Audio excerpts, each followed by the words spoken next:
अगर आपको transpose of matrix A ढूंढना है तो आप कैसे ढूंढोगे? ए ट्रांसपोज बराबर होगा, यहाँ पे जो रो है ये रो, ये सीधे मैं यहाँ कॉलम में लिखूँगा 1 2 3। ये रो जो है ये इस कॉलम में लिखूँगा, ये 4 5 6। तो ये इस मैट्रिक्स का ट्रांसपोज होगा। तो यहाँ पे रोज 2 थे, कॉलम्स 3 थे। यहाँ पे आप रोज कितने आएंगे? 3 आएंगे, और कॉलम्स कितने आएंगे? 2 ही आएंगे। 2/3 मैट्रिसेस ट्रांसपोज के बाद 3/2 बन जाएगी।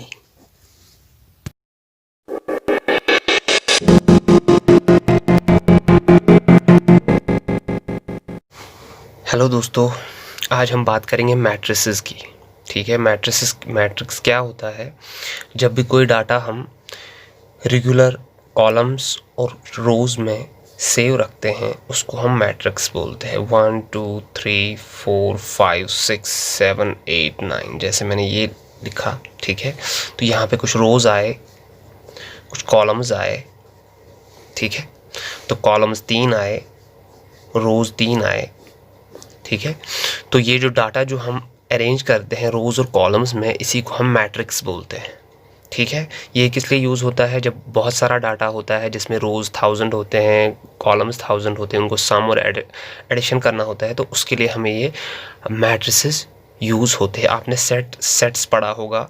ए अगर बराबर होता है 1 2 3 4, यहाँ पे भी सेट है। ठीक है, सेट ऑफ डाटा ऐसे है, तो ये इसको क्या बोलते हैं? सेट। लेकिन अगर मैं ए ऐसे लिखूँ, ऐसे ब्रैकेट्स में 1 2 3 4, मैंने यहाँ पे कामा हटाया और सीधे 1 2 3 4 लिखा, तो ये एक मैट्रिक्स बना। ठीक है, सेट्स और मैट्रिक्स में ये फ़र्क होता है। ठीक है, अब यहाँ पे क्या ऑर्डर जो होता है, सबसे पहले हमें क्या देखना है? ऑर्डर।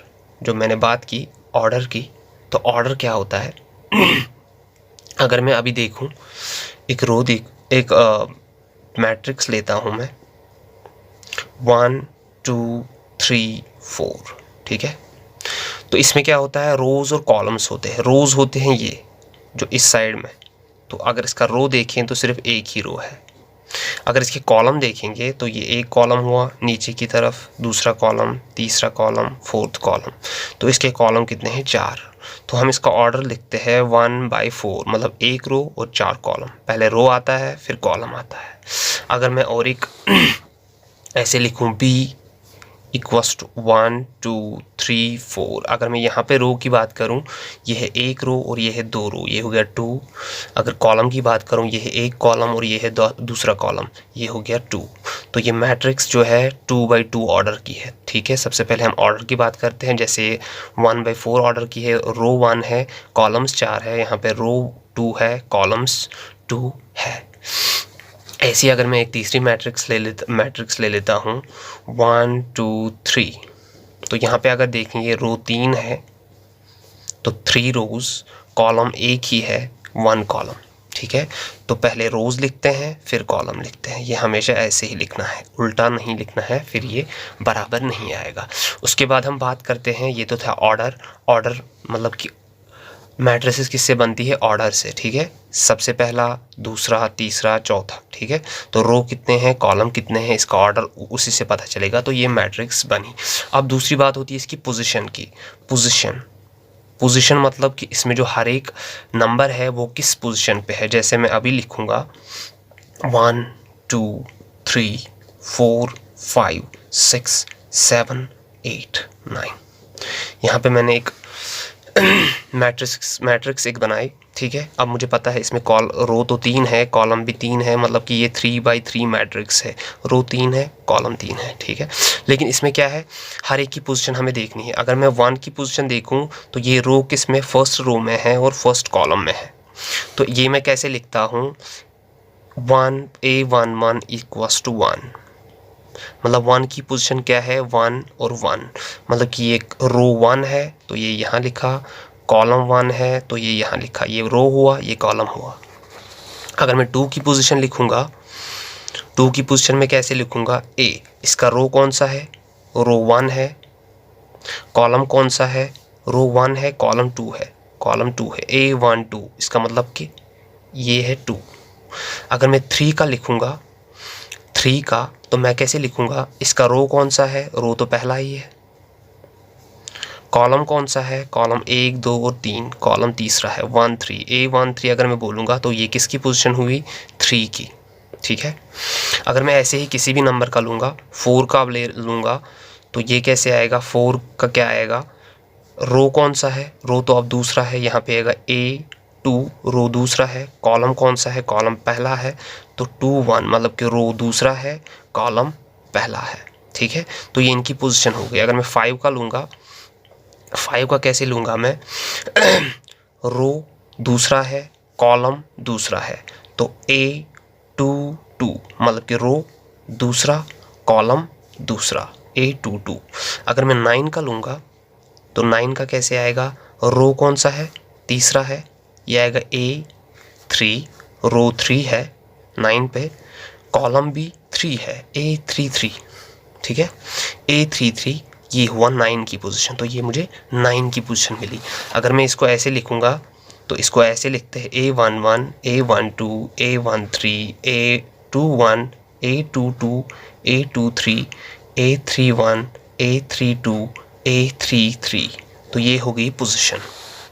ठीक है, 1 1 मतलब पहला रो पहला कॉलम, 1 3 मतलब पहला रो तीसरा कॉलम, 3 1 मतलब तीसरा रो पहला कॉलम। A11 पे 1 है, A12 पे 2 है, A13 पे 3 है, A21 पे 4 है। ऐसे ही 9 का अगर देखेंगे तो A33 पे है, रो तीसरा कॉलम तीसरा। अब जो ये तीन होते हैं, A11 A22 A33, इनको हम बोलते हैं डायगोनल। इसको हम यहाँ पे बोलते हैं डायगोनल। तो ये डायगोनल मैट्रिक्स होती है, ये और ये और ये, इसको हम बोलते हैं डायगोनल। ठीक है, तो हम अब टाइप्स की बात करते हैं। टाइप्स ऑफ मैट्रिक्स अगर हम लेंगे, टाइप्स ऑफ मैट्रिक्स अगर हम लेंगे तो मैं ऐसे लिखूँगा 1 2 और 3। ठीक है, यहाँ पे अगर आप देखोगे तो रो कितना है, एक ही है, कॉलम कितने हैं, 1 2 और 3, कॉलम 3 है। इसको मैं बोलूँगा रो मैट्रिक्स। जो रो की तरह दिखे, या मतलब कि जिसका रो एक ही हो, ठीक है, और कॉलम जितने भी हो, इसको हम रो मैट्रिक्स बोलते हैं। अब अगर मैं कॉलम मैट्रिक्स बनाऊंगा ऐसे 1 2 और 3, इसमें रो कितने हैं, 1 1 2 3, रो 3 है, कॉलम कितना है, कॉलम एक ही है। जिसमें एक ही कॉलम हो, रो कितने भी हो, उसको हम बोलते हैं कॉलम मैट्रिक्स। तीसरी होती है स्क्वायर मैट्रिक्स। अगर मैं ऐसे लिखूं 1 2 3 4, 1 2 3 4 5 6 7 8 9, ठीक है। अगर इसके रो हम देखेंगे तो 2 है, अगर इसके कॉलम हम देखेंगे वो भी 2 है, अगर इसके रो हम देखेंगे वो 1 2 और 3 है, अगर इसके कॉलम हम देखेंगे 1 2 और 3 है, तो 3/3 2/2, मतलब रो भी सेम है, कॉलम भी सेम है। इनको हम बोलते हैं स्क्वायर मैट्रिक्स। अब मैं तीसरा लेता हूं जीरो मैट्रिक्स। जीरो मैट्रिक्स मतलब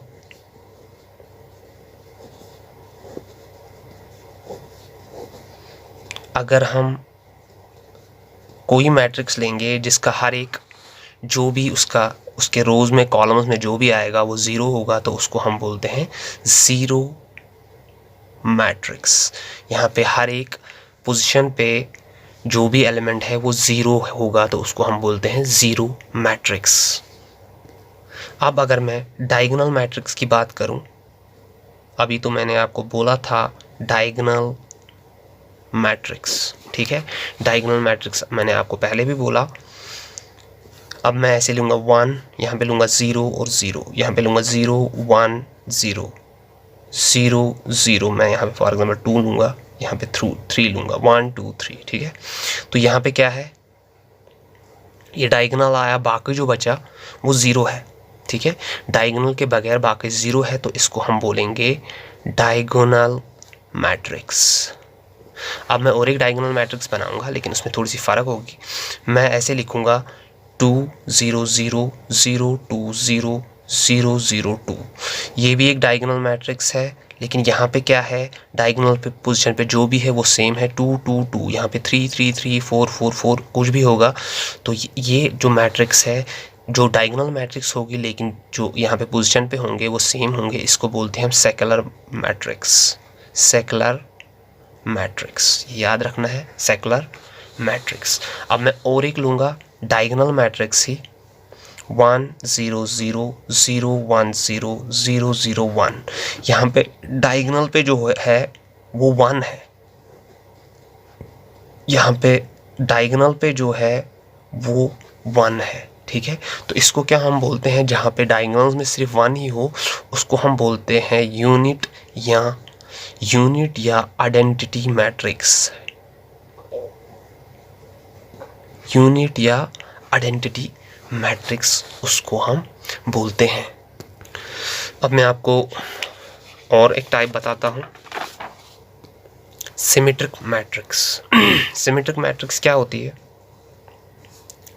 यहाँ पे जो डायगोनल होते हैं, ठीक है, वहाँ पे कोई भी नंबर हो सकता है, 1 3 4, ठीक है, यहाँ पे कोई भी नंबर होगा। अब जो बाकी बचा, फॉर एग्जांपल ये है, यहाँ पे 2 अगर है यहाँ पे भी 2 होगा, यहाँ पे 3 अगर है, फॉर एग्जांपल 5 लेते हैं, यहाँ पे भी 5 होगा, यहाँ पे 8 अगर है यहाँ पे भी 8 होगा।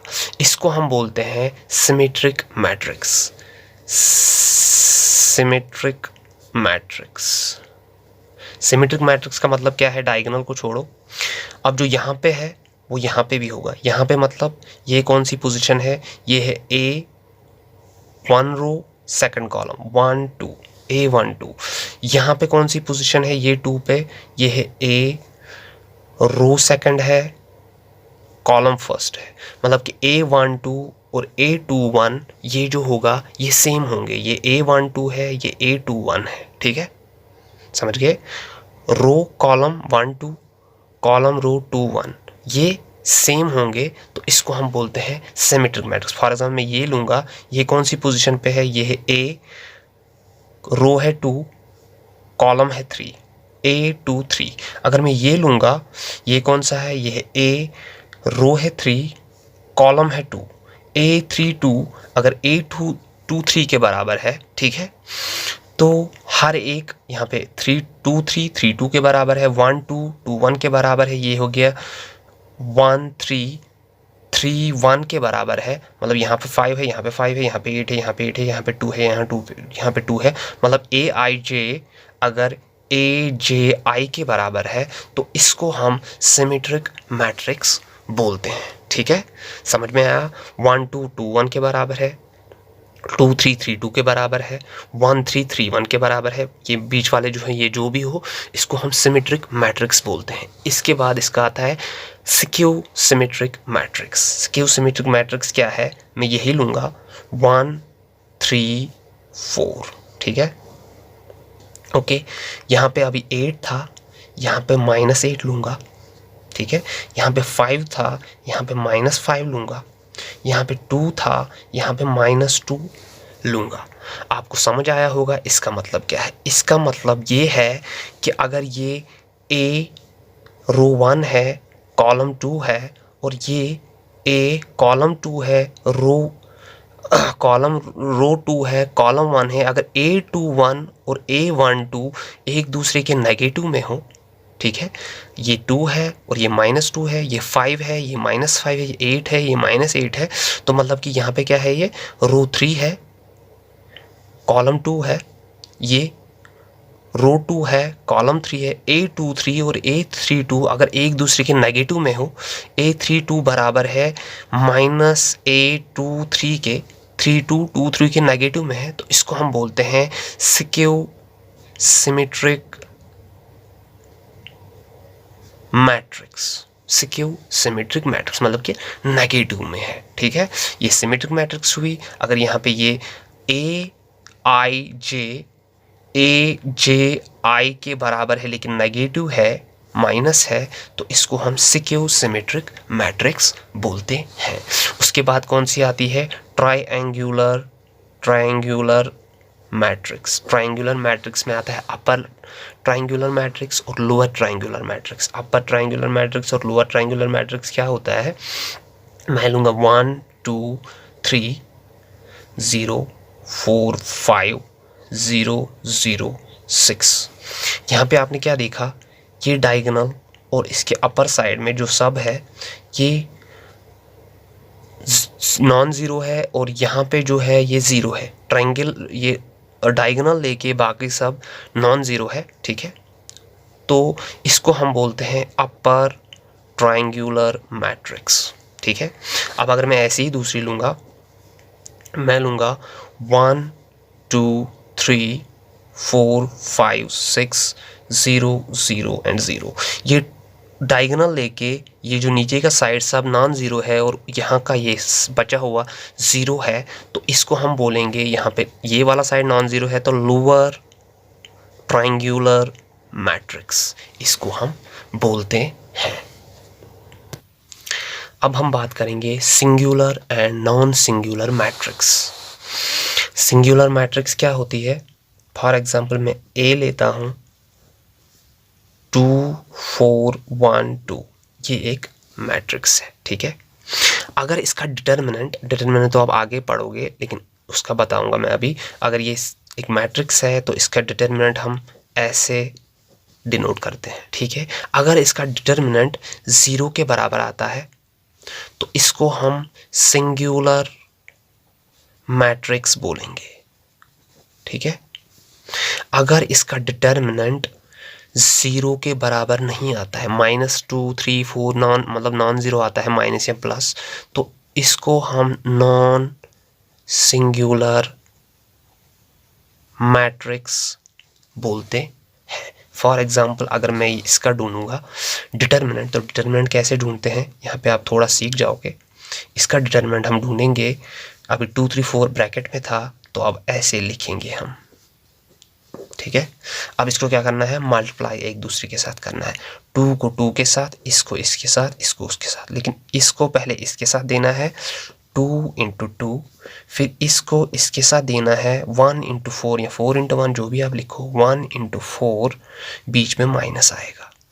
ये किसके बराबर आएगा, ये आएगा 2 2 होता है 4 4 1 होता है 4, बीच में माइनस है, 4 - 4 = 0।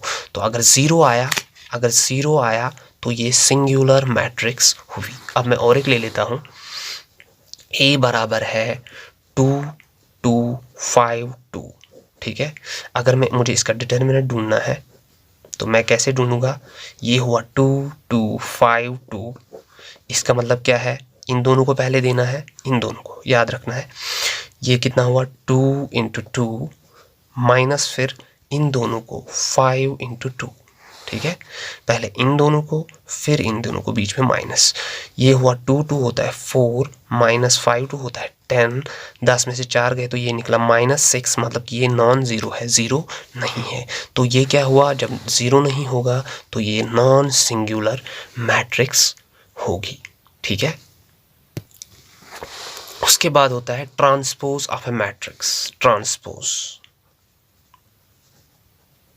ट्रांसपोज ऑफ मैट्रिक्स, ट्रांसपोज कैसे होता है, आप उल्टा करना मतलब अगर A बराबर है 2 3 1 4, ठीक है, तो इसका ट्रांसपोज ढूंढना है। ये आते हैं, ये सब टाइप्स जो है ऐसे ही आपको कंपटीशन एग्जाम्स में आएंगे, ऑब्जेक्टिव्स इसके पे आ सकते हैं, ऐसे ही आते हैं, तो आपको वहाँ पे ऐसी चीज़ें ढूंढनी होती है। अगर मुझे A का ट्रांसपोज ढूंढना है, वो डिनोट होता है A ऊपर T लिखना होता है, या A ऊपर डैश लिखते हैं, इसको बोलते हैं ट्रांसपोज। तो हमें कैसे निकालना होता है ट्रांसपोज, यहाँ पे क्या करना है, ये जो 2 3 रो है ये कॉलम में लिखना है, ये रो और ये रो कॉलम में लिखना है।